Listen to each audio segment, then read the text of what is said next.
আসসালামু আলাইকুম দর্শক, স্বাগত জানাচ্ছি আজকের আন্তর্জাতিক সংবাদে। শুরুতেই জানিয়ে দিব সংবাদ শিরোনাম, পরে বিস্তারিত।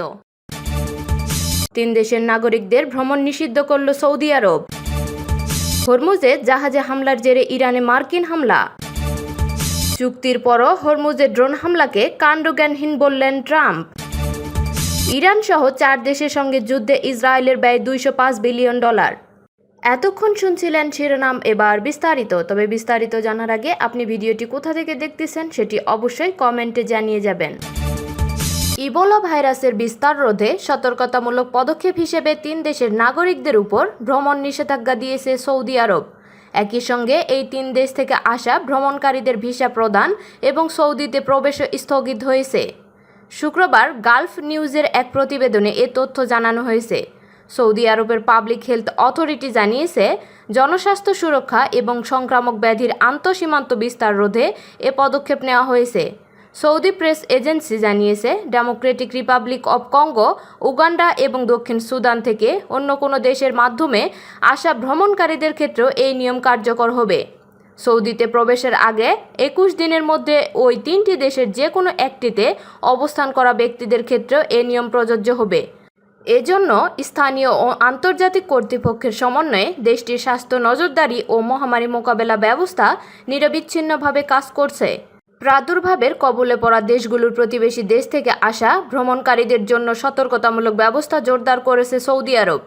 এর আওতায় প্রবেশপথগুলোতে স্বাস্থ্য পরীক্ষা, রোগ নজরদারি এবং দ্রুত সাড়াদান প্রক্রিয়া আরও উন্নত করা হয়েছে। ওয়াকা আজ জানিয়েছে, সৌদি আরবের সামগ্রিক জনস্বাস্থ্য পরিস্থিতি বর্তমানে স্থিতিশীল রয়েছে। এসব পদক্ষেপ নেওয়ার পর থেকে এখন পর্যন্ত কোনো ইবোলা সন্দেহভাজন ব্যক্তি বা কোনো রোগী শনাক্ত হয়নি। তবে যে কোনো পরিস্থিতি মোকাবেলায় পর্যাপ্ত প্রস্তুতি রয়েছে।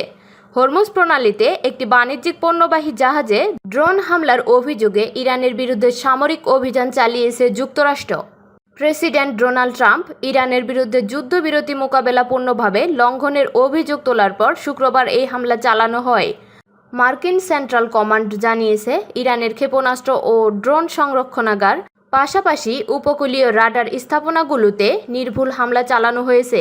সেন্টকমের দাবি, এটি হরমুজ প্রণালীতে বাণিজ্যিক জাহাজে চালানো ড্রোন হামলার শক্তিশালী জবাব। এই ঘটনার কারণে ইরানের সঙ্গে হওয়া যুক্তরাষ্ট্রের প্রাথমিক সমঝোতার ভবিষ্যৎ নিয়েও নতুন করে উদ্বেগ দেখা দিয়েছে।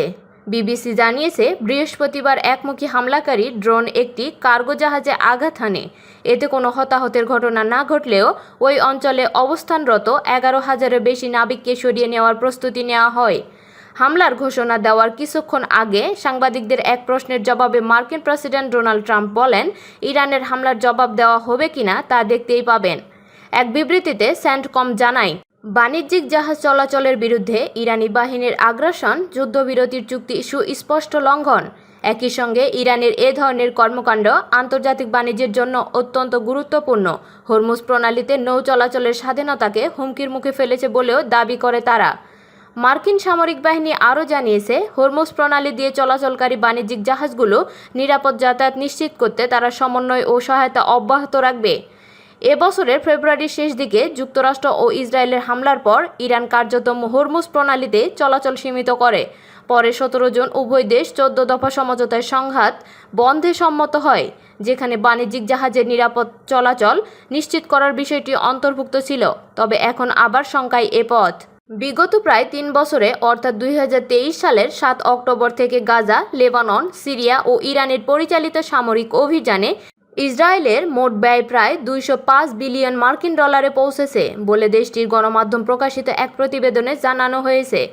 হিব্রু ভাষার সংবাদ মাধ্যম জমান ইসরায়েল, দ্য টাইমস অব ইসরায়েলের হিব্রু সংস্করণ তাদের এক প্রতিবেদনে এই তথ্য প্রকাশ করেছে।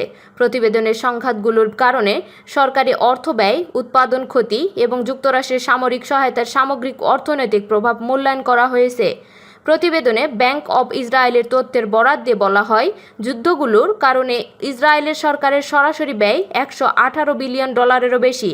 এর মধ্যে প্রতিরক্ষা খাতে ব্যয় হয়েছে প্রায় $71.2 বিলিয়ন। ক্ষতিপূরণ বাবদ দেওয়া হয়েছে $9.6 বিলিয়ন। বিভিন্ন বেসামরিক খাতে ব্যয় হয়েছে $16.7 বিলিয়ন। আর সরকারি ঋণ বৃদ্ধির ফলে সুদ পরিশোধে ব্যয় হয়েছে $5.5 বিলিয়ন। প্রতিবেদনে আরও বলা হয়, যুক্তরাষ্ট্র ইসরায়েলকে যে অস্ত্র, গোলাবারুদ ও সামরিক সরঞ্জাম সরবরাহ করেছে তার মূল্য প্রায় $26 বিলিয়ন। এতে বলা হয়েছে, অর্থনৈতিক চাপ শুধু সরকারি ব্যয়ের মধ্যেই সীমাবদ্ধ ছিল না।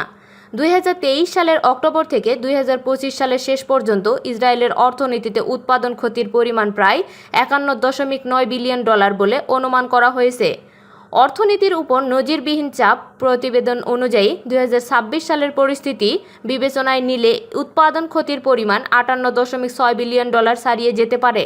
সরকারি ব্যয়, যুক্তরাষ্ট্রের সামরিক সহায়তা এবং উৎপাদন ক্ষতি একসঙ্গে হিসাব করলে সংঘাতগুলোর মোট অর্থনৈতিক ব্যয় প্রায় $205 বিলিয়ন পৌঁছায় বলে প্রতিবেদনে উল্লেখ করা হয়েছে। তবে এই হিসাবে রাষ্ট্রের পক্ষ থেকে ক্ষতিপূরণ না পাওয়া, ব্যক্তিগত ক্ষতি কিংবা বেসরকারি খাতের সব ধরনের লোকসান অন্তর্ভুক্ত করা হয়নি। প্রতিবেদনে সতর্ক করে বলা হয়েছে, সংঘাত অব্যাহত থাকলে এই অর্থনৈতিক বোঝা আরও বাড়তে পারে। এছাড়া সরকারি ব্যয় বৃদ্ধি পাওয়ার করের হার বেড়েছে, জীবনযাত্রার ব্যয় বৃদ্ধি পেয়েছে এবং এর প্রভাব বিশেষ করে ক্ষুদ্র ও মাঝারি ব্যবসা প্রতিষ্ঠানের উপর বেশি পড়েছে বলেও প্রতিবেদনে উল্লেখ করা হয়েছে।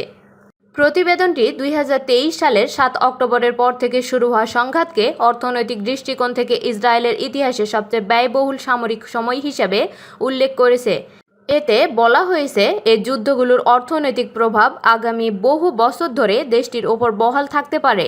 হরমুজ প্রণালীতে একটি পণ্যবাহী জাহাজে ড্রোন হামলার অভিযোগ তুলে ইরানকে সরাসরি দায়ী করেছেন যুক্তরাষ্ট্রের প্রেসিডেন্ট ডোনাল্ড ট্রাম্প। শুক্রবার সামাজিক যোগাযোগ মাধ্যম ট্রুথ সোশ্যালে দেওয়া এক পোস্টে তিনি এই ঘটনাকে সম্প্রতি হওয়া যুদ্ধবিরতি চুক্তির একটি নির্বোধ ও বোকামিপূর্ণ লঙ্ঘন বলে অভিহিত করেছেন। ট্রাম্প দাবি করেছেন, ইরান হরমুজ প্রণালী দিয়ে চলাচলকারী একটি বড় ও মূল্যবান পণ্যবাহী জাহাজের উপর অন্তত 4টি আত্মঘাতী ড্রোন নিক্ষেপ করেছে। এর মধ্যে একটি ড্রোন জাহাজের ডেকে আঘাত হানলে কিছু ক্ষয়ক্ষতি হয়, তবে জাহাজটি তার যাত্রা অব্যাহত রাখতে সক্ষম হয়েছে। যুক্তরাষ্ট্রের সামরিক বাহিনী বাকি 3টি ড্রোন ভূপাতিত করেছে বলে জানিয়েছেন তিনি। যদিও ট্রাম্প এই হামলার সুনির্দিষ্ট সময় বা আক্রান্ত জাহাজ সম্পর্কে বিস্তারিত কোনো তথ্য প্রদান করেননি। ঘটনার সত্যতা নিশ্চিত করে যুক্তরাষ্ট্রের এক কর্মকর্তা CNN-কে জানিয়েছেন যে ওয়াশিংটন এই হামলার জন্য ইরানকে দায়ী করছে। এই হামলার পর পারস্য উপসাগরে আটকে পড়া জাহাজ এবং সেখানে থাকা নাবিকদের উদ্ধারে জাতিসংঘের চলমান অভিযান সাময়িকভাবে স্থগিত করা হয়েছে। তবে মার্কিন এই কর্মকর্তা হামলার ধরন বা ক্ষতির পরিমাণ নিয়ে বিস্তারিত কিছু জানাননি। ইরান এখন পর্যন্ত এই হামলার দায় স্বীকার করেননি। এদিকে যুক্তরাজ্যের ইউকে ম্যারিটাইম ট্রেড অপারেশনস জানিয়েছে, একটি পণ্যবাহী জাহাজের ডান দিকে অজ্ঞাত কোনো ক্ষেপণাস্ত্র বা বস্তু আঘাত করেছে, যার ফলে জাহাজের ব্রিজ বা চালকের কক্ষ ক্ষতিগ্রস্ত হয়েছে। অন্যদিকে ইরানের পারস্য উপসাগরীয় সমুদ্রপথ ব্যবস্থাপনা সংস্থা এক সতর্কবার্তায় জানিয়েছে, তাদের নির্ধারিত নৌপথের বাইরে কোনো জাহাজ চলাচল করলে তার নিরাপত্তার দায়িত্ব ইরান নেবে না। এছাড়া এমন ক্ষেত্রে জাহাজগুলোর বীমা বা সংশ্লিষ্ট কোনো দায়ভারও তারা গ্রহণ করবে না বলে স্পষ্টভাবে জানিয়ে দিয়েছে। সংস্থাটির পক্ষ থেকে সামাজিক যোগাযোগ মাধ্যম এক্সে জানানো হয়েছে যে অনুমোদিত রুটের বাইরে চলাচলের সব ধরনের দায়ভার সংশ্লিষ্ট জাহাজ মালিক, অপারেটর ও কমান্ডারের উপর বর্তাবে। মার্কিন প্রেসিডেন্ট ডোনাল্ড ট্রাম্পের সাবেক জাতীয় নিরাপত্তা উপদেষ্টা জন বোল্টন গোপন নথি ও ব্যবস্থাপনার দায়ে দোষ স্বীকার করেছেন। অত্যন্ত সংবেদনশীল নিরাপত্তা সংক্রান্ত তথ্য ভুলভাবে সংরক্ষণ ও ব্যবহারের অভিযোগে তার বিরুদ্ধে মোট 18টি অভিযোগ আনা হয়েছিল। শুক্রবার বিবিসি এই তথ্য নিশ্চিত করেছে। জন বোল্টন মূলত নিজের লেখা আলোচিত বই the room where it happened এর জন্য তৈরি করা নোটগুলোতে অত্যন্ত গোপনীয় তথ্য ব্যবহারের দায়ে অভিযুক্ত হয়েছেন। শুরুতে নিজেকে নির্দোষ দাবি করলেও শুক্রবার শুনানিতে তিনি অবৈধভাবে জাতীয় পরীক্ষা সংক্রান্ত গোপনীয় তথ্য নিজের কাছে রাখার একটি অভিযোগে দোষ স্বীকার করেন।